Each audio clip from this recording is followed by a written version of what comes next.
Nandana Brajajana Rajana Jasoda Nandana Brajajana Rajana Jamuna Tira Vanachari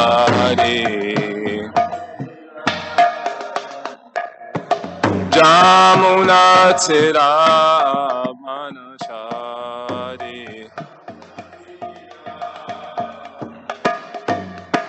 Jaya Radha Madhava Kunja Bihari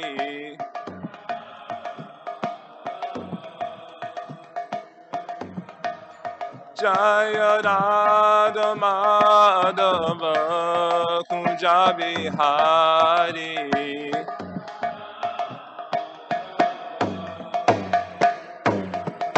Prabhupada, Prabhupada, Prabhupada, Jaya Prabhupada.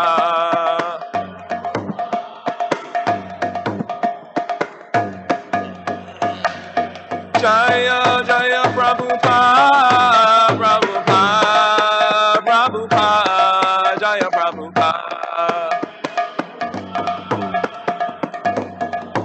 Prabhupada, Jaya Prabhupada, Srila Prabhupada ki jai.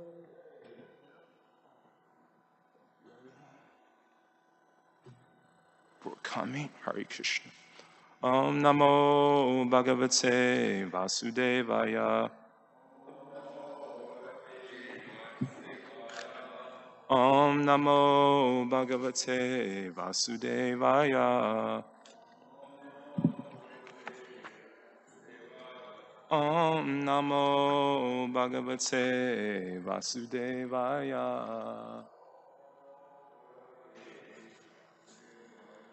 Narayana Namaskritam Naram Sheva Narottamam Deva Saraswatam Vyasam Tato Jayam Modiyaya Nashapayeshu Abhadreshu Nityam Bhagavata Sevaya Bhagavati Uttama Shloke Bhaktir Bhavati Naishriki. Thank you everyone for coming. We'll be reading from the Srimad Bhagavatam, 10th Canto, chapter 48, verse 7. So forgive me, I'm not a Sanskrit scholar, obviously, but I'll try my best.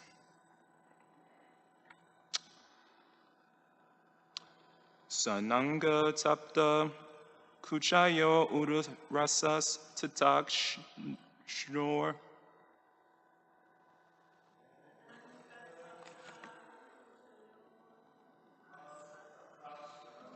Jagranti ananta charanena rujo mrijanti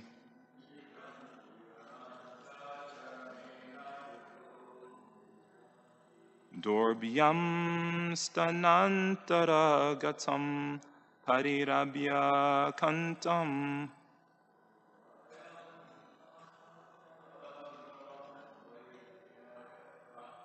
Ananda murtim ajahat ati dirga tapam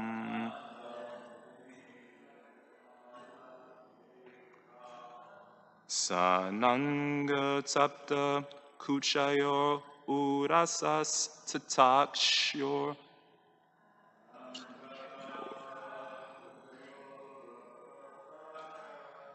Jagranti ananta charanena rujo mrijanti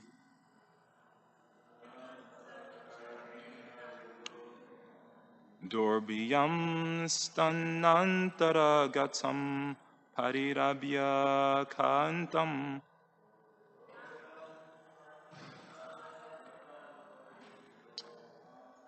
Ananda murtim ajahat ati dirgatapam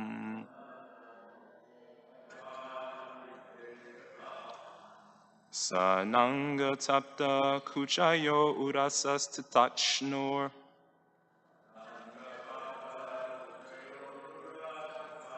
Jagranti ananta charanena rujo mrijanti Dorbyam stanantara gatam Parirabhya Kantam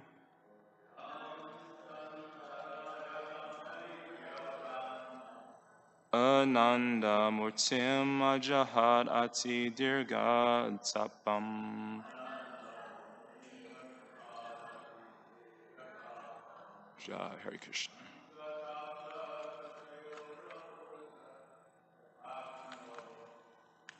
Sananga Tapta Kuchayo Urasas Tatakshino.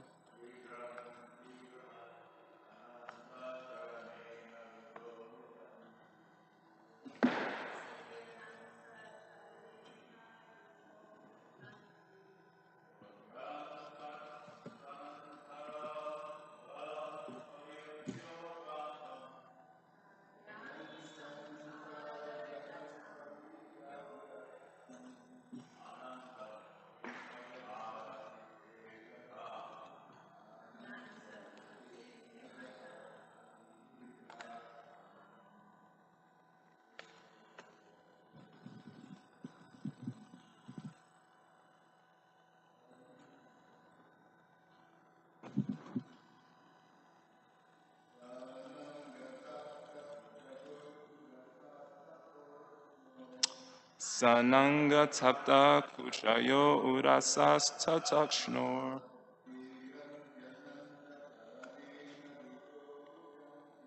Jigrantiana.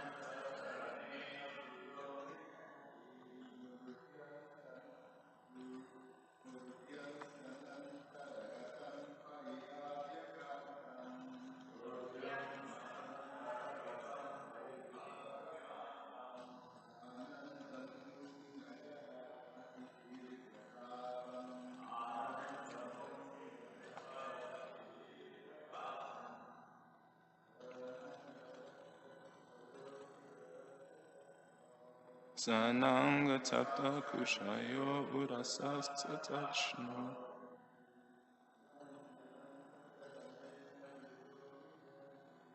Vigrantianam Vijanti.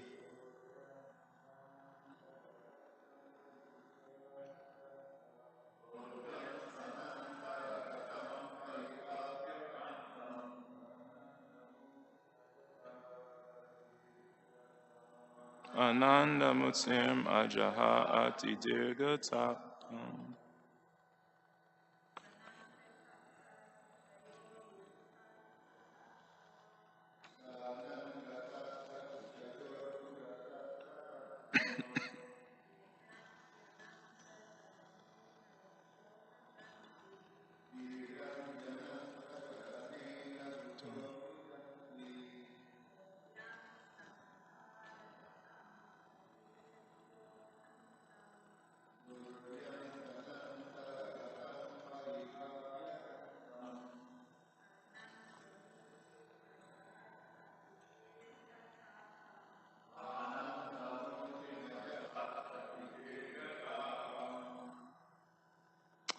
Sa, word for word, Sa, she, Ananga, by Cupid, Tapta, made to burn, Kucha Yohu, of her breast, Urasaha, of her chest, Tata, and Achnohu, of her eyes, Jigranti, smelling, Ananta, of Krishna, the unlimited Supreme Lord, Charanena, by the feet, Rujaha, the pain, Mrijanti, wiping away, Durbiyam, with her arms, Stana, her breast, Antara Gatam, between, Parirabhya, embracing, Kantam, her lover, Ananda, of all ecstasy, Murtim, the personal manifestation, Ajahat, she gave up, Ati, extremely. Dirga, long-standing. Tapam, her distress. Translation and purport, actually no purport. Translation by the disciples of A.C. Bhaktivedanta Swami Prabhupada Ki Jai.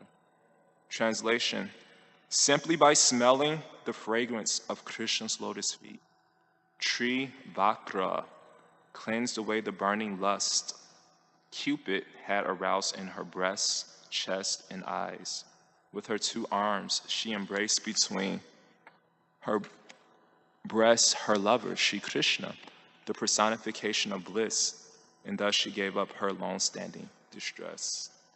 Amagyan Tamanandasya Gyananjana Shalakaya Shakshumilitam Yena Tasma Shri Guruve Namaha Shri Chaitanya Manobishtam Stapitanyena Bhutele Swayam Rupa Kadamayam Dadati Swapadantikam Vancha Kapaturubhyascha Kripa Sindhubhya Evacha Patitanam Pavinebhyo Vaishnavebhyo Nama Namaha Jai Shri Krishna Chaitanya Prabhu Nityananda Shri Advaita Gadadhar Shri Vasari Gaur Bhattabinda Hare Krishna, Krishna Krishna, Hare Hare, Hare Rama, Rama Rama, Hare Hare, Hare Krishna, Krishna Krishna, Hare Hare, Hare Rama, Rama Rama, Hare Hare, Hare Krishna, Krishna Krishna, Hare Hare, Hare Rama, Rama Rama, Hare Hare. Jai. Thank you everyone for coming. I'm a little nervous because none of my peers are in the audience, and all seniors, especially Amarama Prabhu. So thank you. Hopefully, by your mercy, I won't forget anything. But since you're here, I might. So please forgive me. I'll try my best. And thank you for all blessing us with your association here at ISKCON Chicago again after the long pandemic. So thank you so much. And of course, I can't forget, to offer my gratitude to so many people, but my mother and my brother, His Grace Jaya Jagannath Prabhu. So as usual, I'll start off the class with the quote that sets the theme of what we'll be discussing today. So this is by an unknown author. So he or she says, quote, "No level of obstacle can prevail in crippling a mind that's continuously fed with positive self-talk," end quote. Let me repeat that quote. No level of obstacle can prevail in crippling a mind that's continuously fed with positive self-talk, end quote. So in this regard, it should be pointed out that another name for Trivakra is Kubja. Kubja means hunchback. So in a previous chapter of the Srimad Bhagavatam, it was described that Lord Krishna, the supreme chiropractor, already had healed Kubja of her hunchback. And so this is described in the Srimad Bhagavatam, Canto 10, chapter 42, verse 6. And it says, quote, "Lord Krishna was pleased with Trivakra, so he decided to straighten that lovely face just to demonstrate the result of seeing him," end quote. I think I forgot one word in here when I was quoting.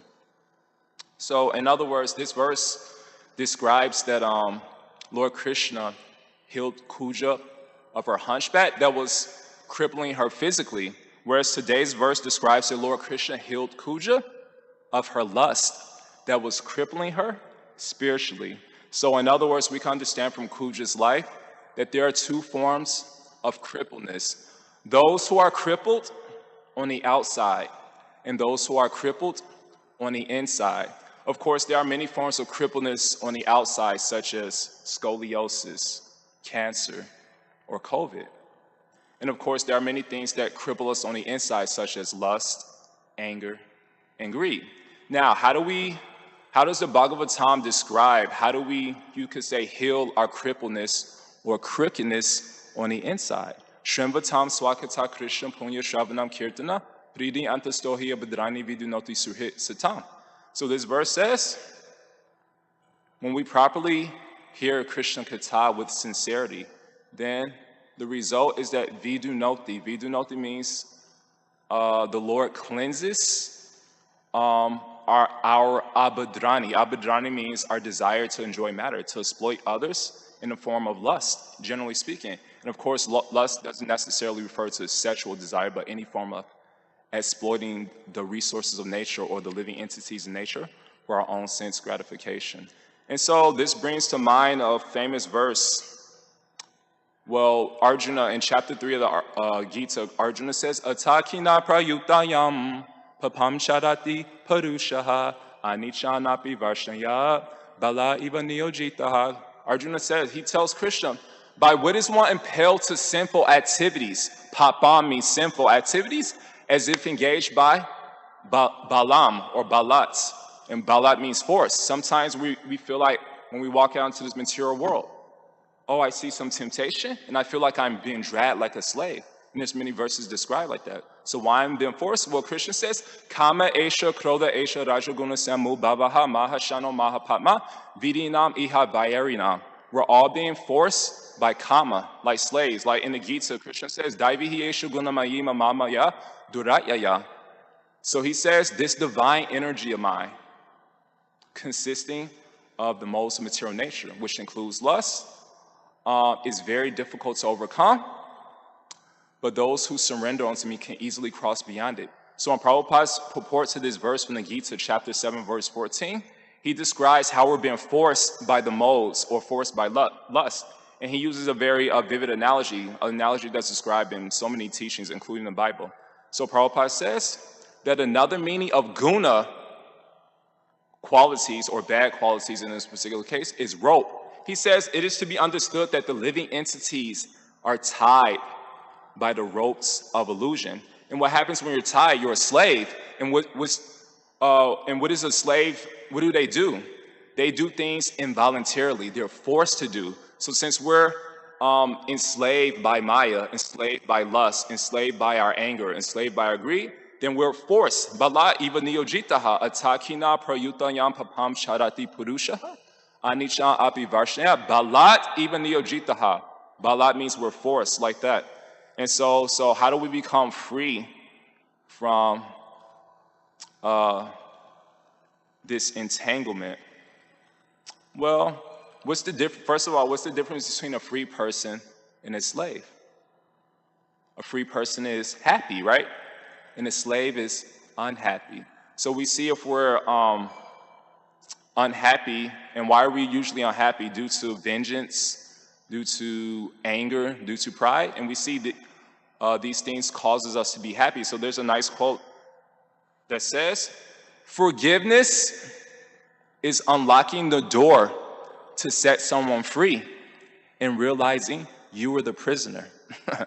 And so this is a very vivid analogy of how we're enslaved by Maya. So moving on to this next topic is that when I was researching this subject matter,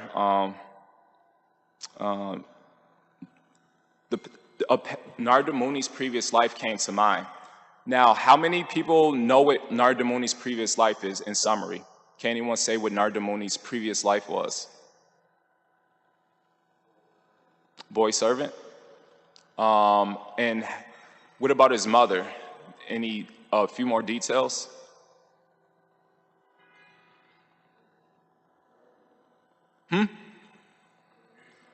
Yeah.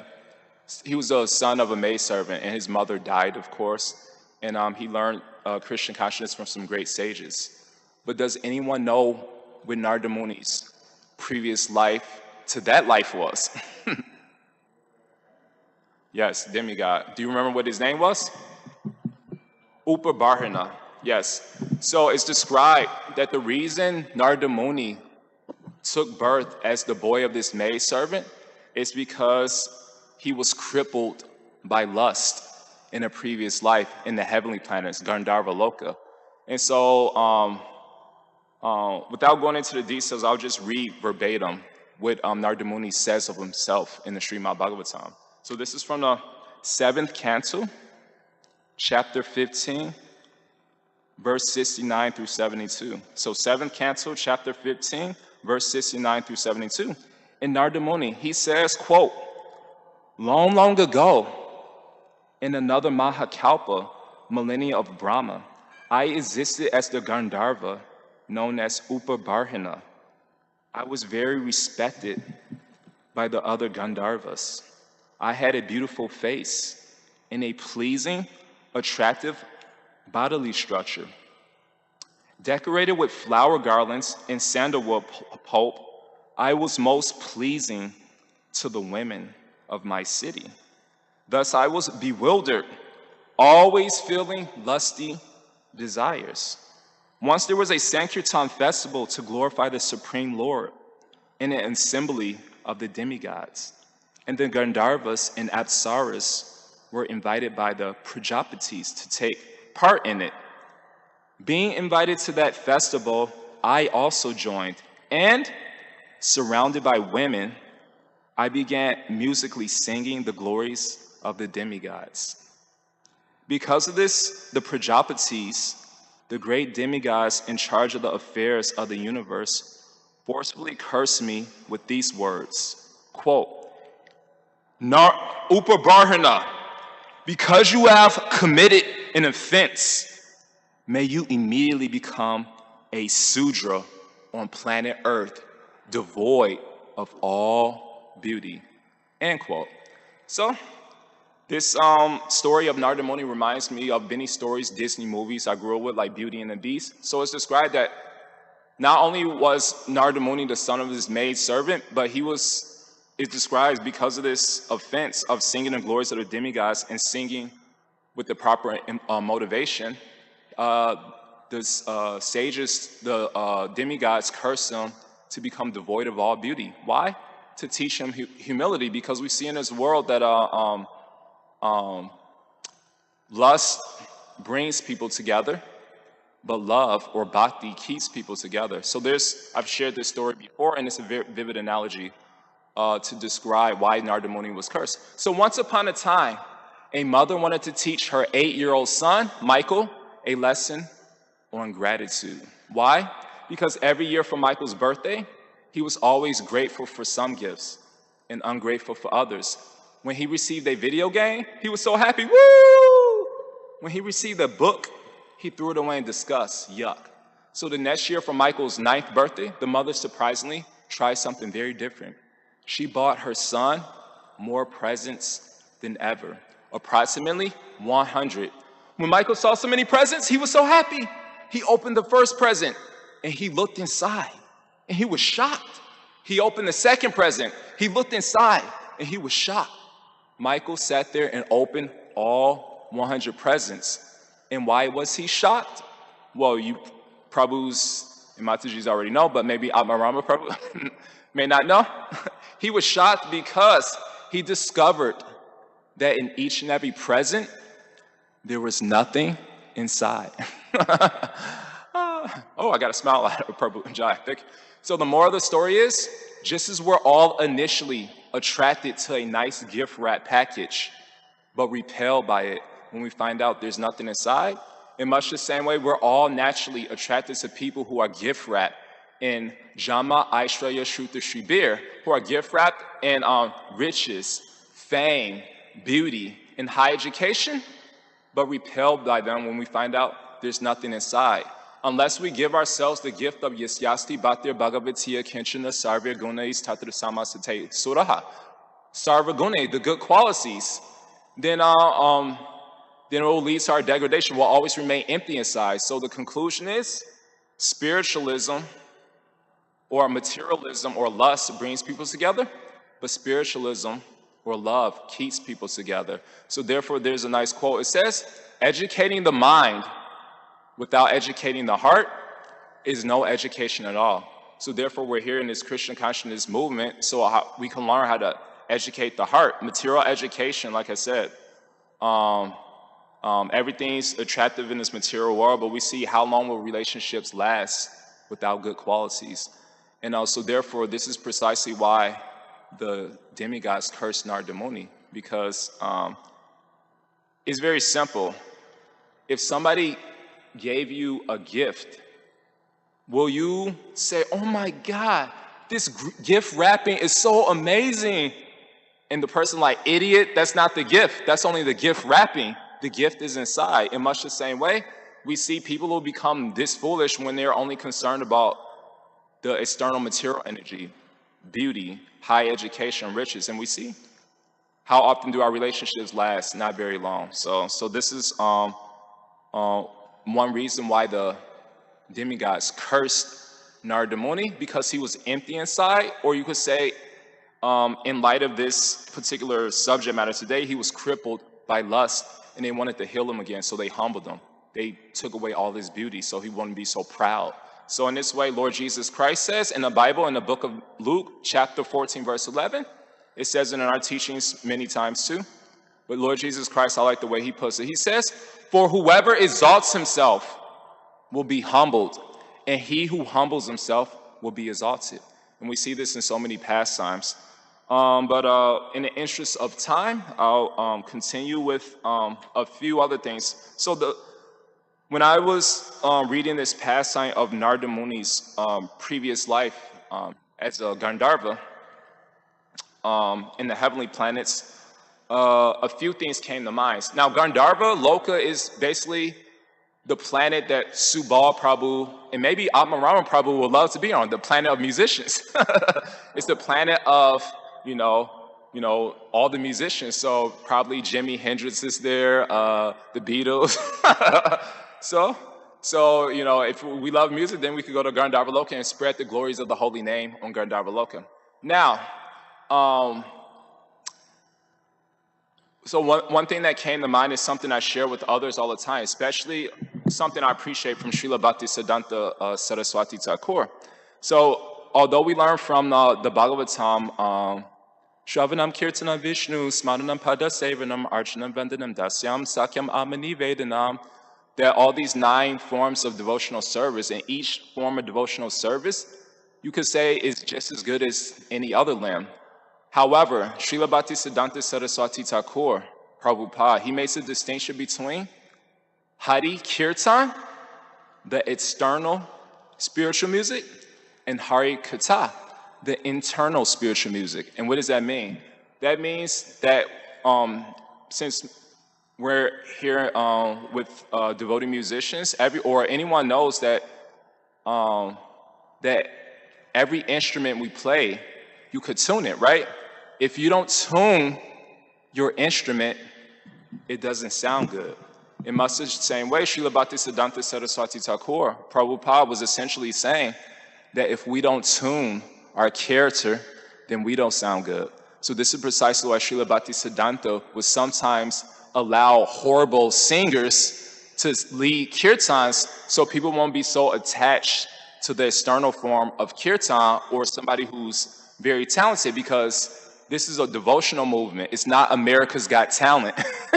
The good thing about Krishna consciousness, you don't have to have any talent. But unfortunately, if we're too attached to the musical external form of kirtan, then sometimes from Srila Bhaktisiddhanta's lesson is that we could be very critical and very disrespectful to those who aren't musically talented. And so, and also try to share this with other devotees, especially the youth who may love kirtan in musical form. But this is meant to, because the reality is we can't do musical form of kirtan all the time. So how can you keep the music, the harmony going? You have to hear Krishna Katha, Shrimvatam Swakata Krishna, to tune your character. And so this is precisely, you could say, also one reason why the sages cursed Narada Muni, because he didn't tune his character. So they wanted to tune it again, so he was cursed. So one other lesson we can learn from Narada Muni in this light is that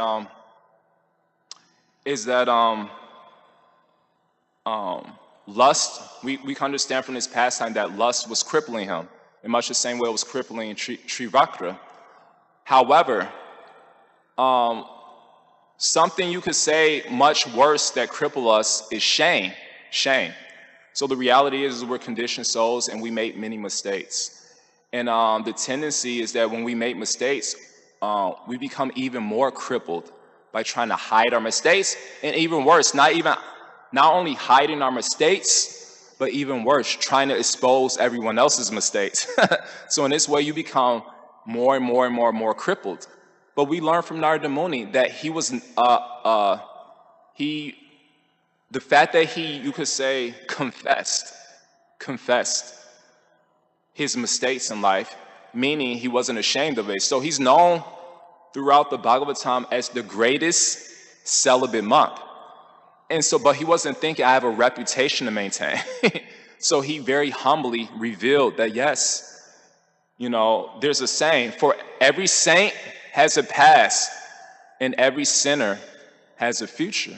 There's also a similar one that says, though no one can go back and make a brand new start, anyone can start from right now and make a brand new ending. And so this is a lesson we can learn from Narada Muni. Never be, or you could say never let shame cripple your Krishna consciousness. And so this is just another exhibition of his humility. However, we see that although Narada Muni revealed his mistakes, he wasn't absorbed in his mistakes or his faults. And this is a very important lesson for us that we learn from, you know, all spiritual teachings. Because as far as I'm aware, I could be wrong, this is the only section of the Bhagavatam where Narada Muni is discussing his faults, his mistakes. So the vast majority of his time is spent in glorifying Krishna. But at the same time, sometimes he's looking to his past. You know, why? And why do we look to our past? To keep us humble with everyone. Because Narada Muni was known as the greatest celibate monk throughout the universal history. But at the same time, he wasn't proud about it. He was thinking, oh, if people are glorifying me for my nice character, well, here's my past. Therefore, we can learn from Narada Muni of how we can remain humble in all circumstances of life. So in this regard, it reminds me of a very profound analogy that I heard regarding looking in our past to be humble, but not being absorbed in our past, because that could cripple us. So this quote says, or analogy, it's very long and you could expand on it. It says, the reason the rear view mirror is smaller than the windshield on your car is because what's in your past is not nearly as important as what's in your future.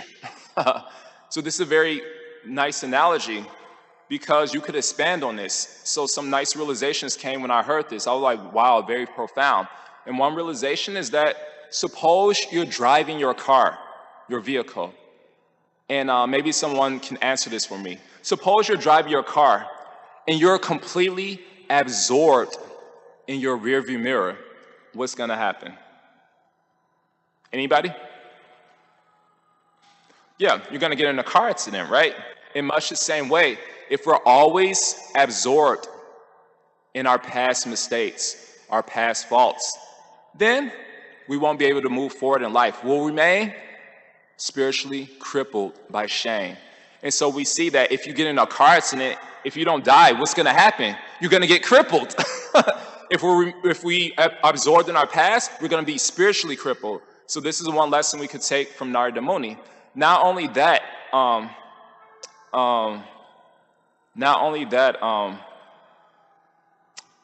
where was I going with this? Can't somebody? Well, I don't want to expand this analogy. I can't think of the other point, but one other point is to keep in mind is that, oh yeah, here's the point. So if we're so absorbed in our, just like if you're absorbed in your rearview mirror, you're going to get in a car accident. If we're absorbed in our past mistakes, we won't be able to move forward in life. Now, you could expand this analogy, this realization, because we see throughout the Bhagavatam, there are those who are very proud, you could say, of their renunciation. There's many people, and I don't know if I'll get to the appearance, today's the appearance day of Bhagavatam Pandit, and I was kind of going to relate his story to Devananda Pandit. who appeared in Chaitanya Leela, and he was very proud of his renunciation. I may or may not get to that today, we'll see. But we see throughout our teachings that there are those. Narada Muni wasn't proud of his celibacy, his renunciation, but we see that there are many yogis and devotees in our scriptures who are very proud of their renunciation, like Durvasa Muni, like Devananda Pandit, and like Sobari Muni. So we see that what will happen if you never look in your rearview mirror? If you feel like I have no past mistakes, suppose you're driving your car and nobody ever looks in their rearview mirror and you're changing lanes without looking at your rearview mirror, what's going to happen? You're going to get in a car accident, right? In much the same way we see in the scriptures, there are those who are so proud that they like, I'm holier than thou. I have no past. I have no faults. So therefore, I'm just going to keep looking forward, keep moving about associated with other devotees. And what happened? They're gonna crash. And here's the final analogy. So neither should we look in our own past, but neither should we look at others' faults or be absorbed in others' faults. We may see others' faults, but to be absorbed in it. So just like, have you ever seen anybody who's absorbed in somebody else's rearview mirror? No. If you're absorbed in somebody else's rearview mirror, you're going to get in a car accident. So neither should we be absorbed in our own faults, and neither should we be absorbed in others' faults. Because if you do, it's the same analogy that if you're absorbed in your rearview mirror, you get in a car accident. If you're absorbed in somebody else's rearview mirror, you get in a car accident. So we see that Narada Muni, this is why he's so exalted throughout our teachings, because he was so humble. He was like, although people are glorifying me for my renunciation, I have to be humble about it. I have a past. So briefly, I'd like to discuss contrasting Narada Muni, who's teaching us what to do, versus Durvasa Muni, who's teaching us what not to do. So we see the Bhagavatam and all universal spiritual teachings are a composition of those who teach us what to do and those who teach us what not to do. So there's a quote by Confucius. He says, "If I am walking with two other men, each of them will serve as my teacher, and I will pick out the good points of the one and try to imitate them, and the bad points of the other and try to correct them in myself." When we see persons of worth, we should think of equaling them. When we see persons of a contrary character, we should turn inward and examine ourselves. So this is how we could see others' faults, that not be absorbed in their faults, but they're also our teachers. They're teaching us what not to do. And how so? Because they're so absorbed in others people's faults, they become spiritually crippled. And so this is the lesson we could take. Where was I going with this? I have no clue. Well, Lord Chaitanya, so this I'm looking at here. This is a very important analogy in regards to our association with devotees. Especially, there's a nice pastime with, you could say, the greatest sinners throughout history. Who are the greatest sinners in our scriptures? Can anybody think of it? In Chaitanya Leela, I'll narrow it down. In Chaitanya Leela, who are the greatest sinners? Yeah, Jaya and Madai, right? And it's described that they committed basically every sin in the book, but the Lord still forgave them. And so I'm going to read this very important passage by Lord Chaitanya regarding Jaya and Madai from the Chaitanya Bhagavat. So this is from the Chaitanya Bhagavat, Madhya Kand, chapter 13, verses 317 through to 327. And Lord Chaitanya says, quote, and he's sharing this with the community of Vaishnavas, actually. And he's speaking about Jaya and Madai. So Lord Chaitanya tells the community of Vaishnavas, quote, "Please don't think that Jaya and Madai are sinners. I have personally burned away all their sins. Please know that these two are now Vaishnavas. Please don't see them as different from you. Please hear my order. Anyone who respectfully offers food to these two persons lovingly places in Lord Krishna's mouth the sweetest nectar in the countless universes. Anyone who gives them even as a small quantity of food places nectar in Lord Krishna's mouth. However, anyone who mocks or offends them will be completely destroyed. Hear my word. Hear the words. I have no idea what I wrote there. Hearing the Lord's words, the Vaishnavas wept in love. They bowed down before Jagat Madai. Can you believe that? And so this is very, for us, we may make a little mistake and think it's a big deal and blow it out of proportion. Not only that, we may make a mistake and other devotees may blow it out of proportion. But we see that Jagat Madai, they committed every sin in the book.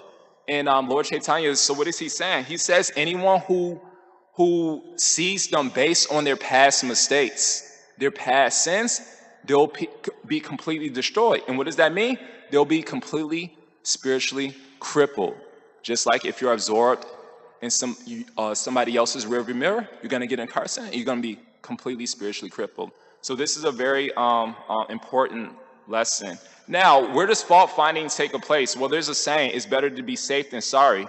So naturally, as devotees, naturally people need to be corrected. We need to be uplifted, and that requires some fault finding.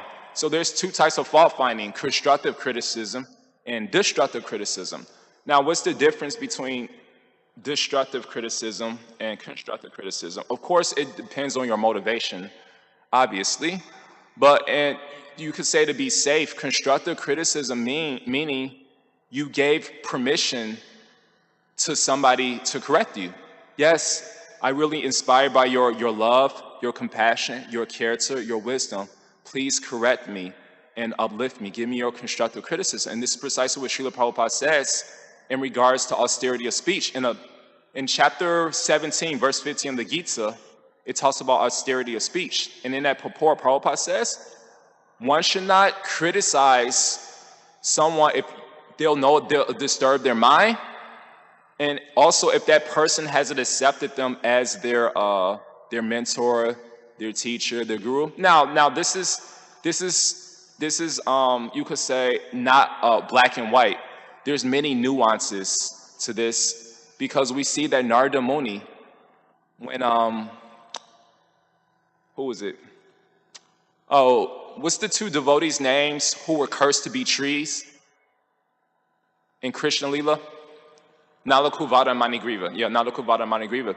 So this is an interesting pastime. So Prabhupada says that one should not criticize somebody unless that person has accepted them as their teacher, their mentor, their guru, etc. And it's very simple. Like, a random professor will not give homework to somebody that's not his student.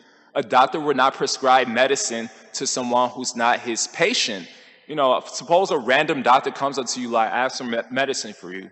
You're like, and who are you again? I have my primary physician. And so we see that this is, or a mother or a father will not chastise a child that's not their own child. Or a owner of a dog will not chastise another dog that's not their dog. So it's very logical. However, we see that Nalakuvada and Manigriva, they were, you could say, they were, what's the word? They required emergency help. They were so crippled by lust that it's described that Narada Muni, he approached them and he never asked them, will you accept me as your spiritual master, as your guru, then I'll criticize you? No, he cursed them. He cursed them without asking their permission. And it's very simple that sometimes people are so crippled by their bad qualities. The analogy is that, generally speaking, we go to the hospital and we ask for a primary physician at our own volition, our own will. Yes, I see this doctor's credentials and I met them and I want them to be my primary physician.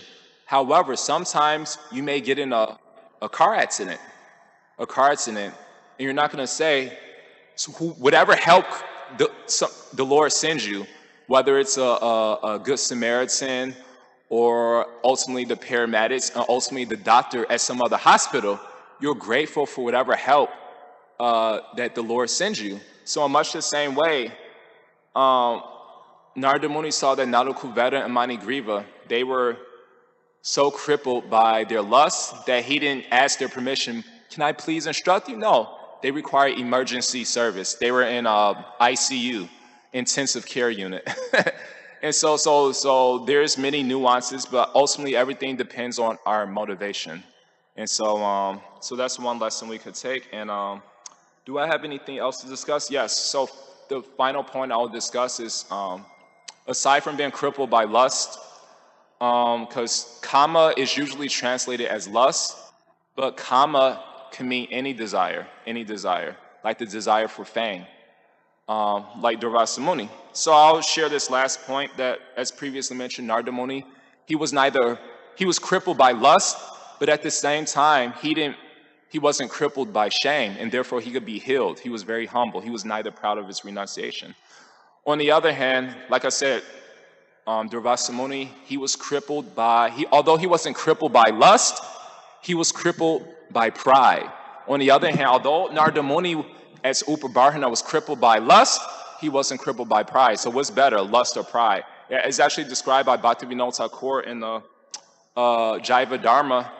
He says, I can't remember the chapter, I have the reference, FYI, I could get it later, but he says, although one may become, for lack of paraphrase, although one may be healed of lust and other forms of sense gratification, it is not so easy to become free from pride or the desire for honor and distinction, like Durvasa Muni. And so long story short, Ambarish Maharaj, a great king, he was very wealthy, very rich. And he was fasting from food and water. And the time had come for him to break his fast. And so it's described that he invited many guests to his house. And it's described that the proper etiquette for devotees is that they serve all their guests food and water before they take even more morsel of food or sometimes even water. So, and this is perfect because this is at the time where Ambarish had to break his fast. So, at the moment Ambarish Maharaj was going to break his fast, Durvasa Muni showed up at his door. And so as any humble Vaishnava would do, they're happy to see all of God's children because we're related. Aham bija pradapita. We're all related to each other as brothers and sisters because why? Krishna is the Supreme Father. So he was happy to see Durvasa Muni. At the same time, it was crunch time. There was only a window for him to break the fast. So it's described that Durvasa Muni, before accepting any food or water from Ambarish, he went off to the Jamuna River to bathe. And so at this point, Ambarish Maharaj, he had a dilemma. The dilemma was this. It's considered improper to eat food or sometimes even water without first serving your guests in humility. However, if I do not break my fast at a certain point, then the whole fast I don't get the results of it. It's useless. So he consulted some of his brahmanas' advice. And the brahmanas, presumably, they let Ambarish make the decision because they knew Durvasa Muni had a temper. You decide.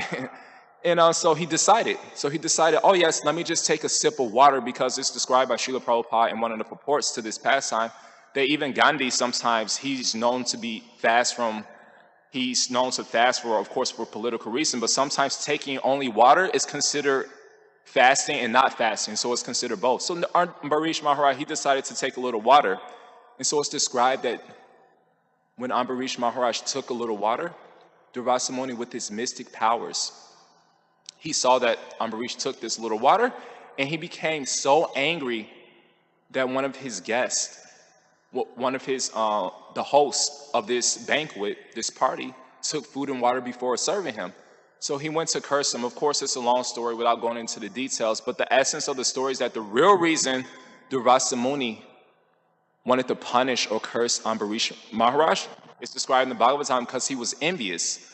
So Martin Luther King, he says a nice quote in this regard. He says, nobody is unhappy about praise, even if they know they don't deserve it, and even if they don't believe it. The only people who are unhappy about praise is when that praise is going too much towards somebody else. And so it's described that Durvasa Muni, although he had 10,000 disciples, he still, even Hiranyakashipu, it's described that Hiranyakashipu had control over 99.9% of the universe. Practically everyone in the universe praised him. Of course, involuntarily, only a few people didn't praise him. Prahlad and his kindergarten classmates. And that was enough to take away 100% of his happiness. So we see sometimes people think if I have more fame, I'll be more happy. But look at Durvasa Muni. He had thousands of disciples. Hiranyakashipu had practically all the followers in the universe, but he wasn't still happy. Why? Because they weren't devoted to Krishna bhakti rasa bhavita matihi kriyatam yadikuto api labhyate. Tatra lolyam api mulam ekalam jama koti sukritir na labhyate. So this is a famous verse where Prabhupada got this phrase Krishna consciousness from. And it says that the only qualification, the essential qualification one needs to advance in Krishna consciousness is lolyam, greed. And what does that mean? Greed for faith in Krishna consciousness and not greed for fame in the name of Krishna consciousness. So we see Durvasa Muni, he had greed for fame in the name of Krishna consciousness or spiritual consciousness. And this causes all, problems. One of the main reasons that causes problems between society or maybe even between devotees. And so the lesson is that what's more attractive, pure water or dirty water? Pure water is healthier. So Durvasa Muni, he was thinking, I'm more pure than Ambarish Maharaj. I'm renunciant and he's a married householder.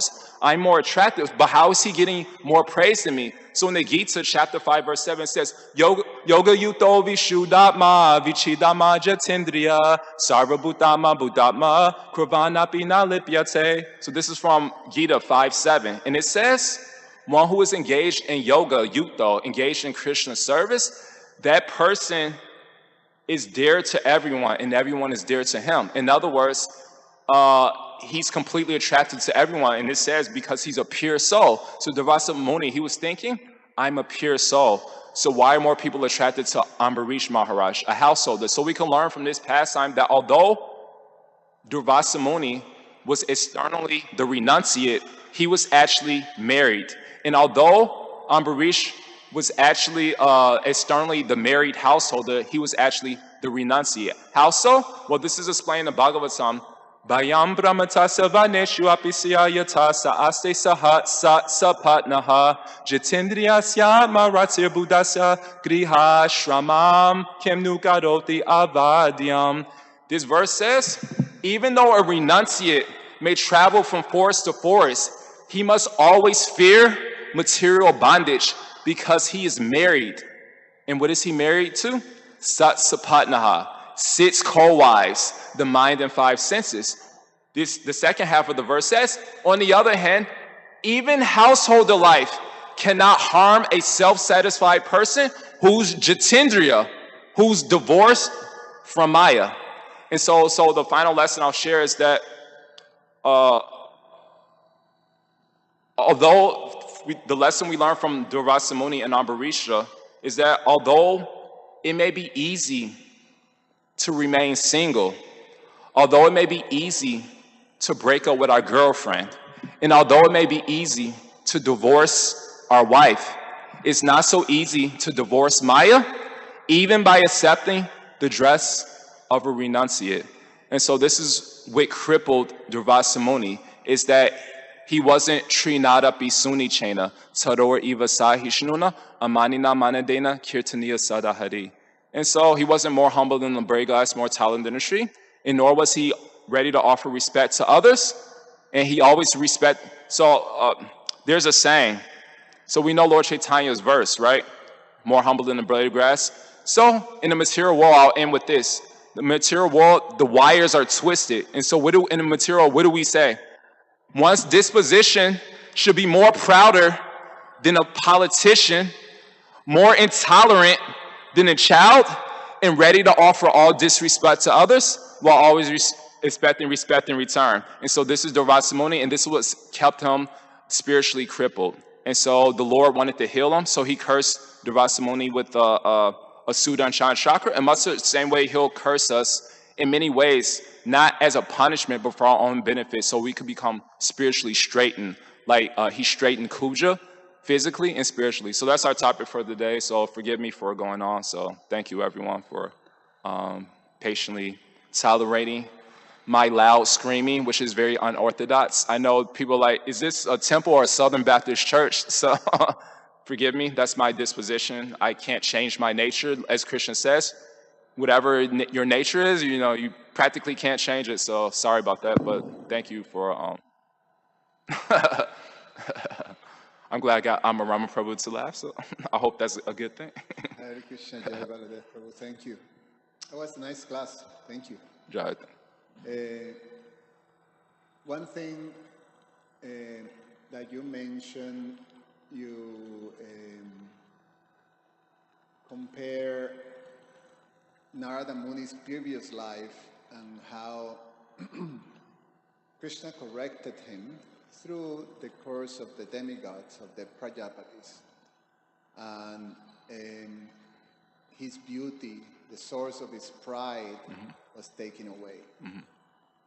And he became corrected. In his next life, he had the opportunity. He was in that stressful position. Now, from Kubja's side, he gave beauty. So, in one side, he's taking, the other side, he's giving. And in one sense, is also Kubja's approach towards Krishna, which was, although there was loss, there was some sincere attraction to Krishna, and Krishna gave her, and in fact, you mentioned, you point out this humility part. One of the things that I came across yesterday while preparing for the class was one of the acharyas mentioned that Kubja felt very inadequate to fulfill her desires, her lusty desires toward Krishna, because she was externally ugly, and so she was, this is an impossible type of desire to fulfill. But Krishna makes her really, really, really beautiful, makes her like that. So then she was able to fulfill that desire. So I was just making this comment just on the examples that you made, which were very nice, that sometimes, Krishna takes according to what's going to work for the devotees. And sometimes, you have some devotees receive facility, some devotees don't receive facility. But in both cases is for bringing the devotee closer to Krishna. So, Jai, thank you for that. I mean, yeah, very nice point. The Lord could give and the Lord could take away at any moment. So why be proud of anything? Because we see in the scriptures and in life, maybe in our own life, that we'll have some facility, whatever it is, some facility of our health, some finances. But life is circumstances, it can be taken away at any moment. So there's a nice quote. It says, life is like a poker game. You can't change the cards you're dealt, just how you play the hand. And so we see that in poker, even if you're given a bad hand, you could still win the game. How? You put on your poker face. In much the same, what is our poker face? Yasyasti bhatya bhagavatiya kinchana sarva gunis tatra samasate suraha. The good qualities of the devotee, like Prahlad Maharaj. Prahlad was handed the worst possible hand in life. His own father tried to kill him in many ways. And why did he win the game of life? He put on his poker face, the good qualities of the devotee. On the other hand, even in poker, even if you're given the best possible hand, you could still lose the game if you don't put on your poker face. So Hiranyakashipu, he was given the best hand in life, practically. Practically everything went his way. Only one thing didn't go his way. And what happened? He lost the game of life. Why? He didn't put on his poker face. Yasyasti bhaktir bhagavati akanchana. So that's a very important lesson we could take in our own life, that every day is different. Sometimes we're honored, sometimes we're dishonored, sometimes things go our way, sometimes things don't go our way. But in the Gita, chapter 14, Krishna says, Mamcha yo avyapichanena bhakti yogena sevate saguna samati taita brahma bhuyaya kalpate. One who is engaged in avyapichanena bhakti yogena, unflinching devotional service of putting on your poker face. Then that person, the previous verse, that Krishna says, that person is not disturbed by honor, dishonor, happiness, and distress. Of course, we still fluctuate. I still fluctuate. I'll speak for myself. But at least I could theoretically appreciate why Krishna says this, why we shouldn't be undisturbed. Because if our happiness is only based on things going our way, that means suppose nothing ever goes our way. That means we'll never be happy. And so that's a very important point. There was something else you mentioned that but I forgot. But are there anything else? I forgot something. Any other? Mother Krishna.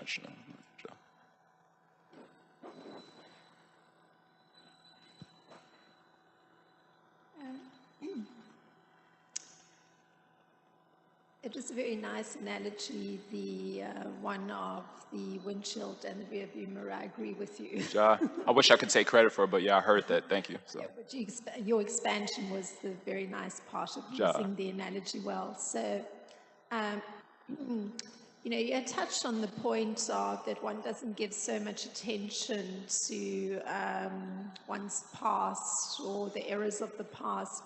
But yet, on the other hand, it seems to me that there is some necessity for going through remorse of some kind, because that in itself can be purifying, because one's consciousness is in a more aware state through practicing Krishna consciousness. So it seems to me there should be some space for remorse.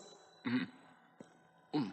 Yeah, absolutely. And we see, you reminded me in the scriptures, this theme appears so many times, that especially in regards to not necessarily our own mistakes, that has nothing to do with anybody else. But when we do mistakes that may be harmful to others, and there's no remorse, we see throughout the teachings, our teachings so many times, that if you're not remorseful, Krishna will make you be remorseful. Or just like Durvasa Muni. He was not remorseful at all. Wow, if we're drinking a sip of water, you want to murder me. So in other words, we see that it may not be this extreme, but as devotees practicing devotion, sometimes we make mountains out of molehills. We make a problem seem bigger than it actually is. So Durvasa Muni, he was forced to go at the feet of Ambarish Maharaj. Daksha was forced to go at the feet of Lord Shiva. And Hiranyakashipu, what happened to him? He wasn't remorseful at all, despite even being threatened by the Lord. So Durvasa Muni was threatened by the Sudan chakra. Daksha got his head cut off with the place of a goat, so he was remorseful. But still, even after seeing Lord Nrsimhadev, Hiranyakashipu still wasn't remorseful. So he wound up being, you could say, he wound up dying. In much the same way, if we're not remorseful at, we should be conscious of how we treat devotees, and conscious of what are our motives in relation to those devotees. And if we're not remorseful, if we know, because Krishna, he's a super soul, he'll let us know when we make a mistake. Nobody has to tell us, we know, but definitely we're ruled by our ego, where it's very hard. I'll speak for myself. It's very hard to, I've never seen it, and I don't think I'll ever do it. Maybe Krishna, I have to bring out Sudan chakra. I know I made many mistakes in life in regards to devotees, but here's where I learned to say to keep the right mentality. I washed many pots in this temple over the years, thousands of hours. And I learned that if you don't have the right mentality, especially in Radharani's kitchen, you'll get your hands cut off. Because I watched, that's why, this is where I didn't need Bhakti Sashi. All I had to do was wash many pots.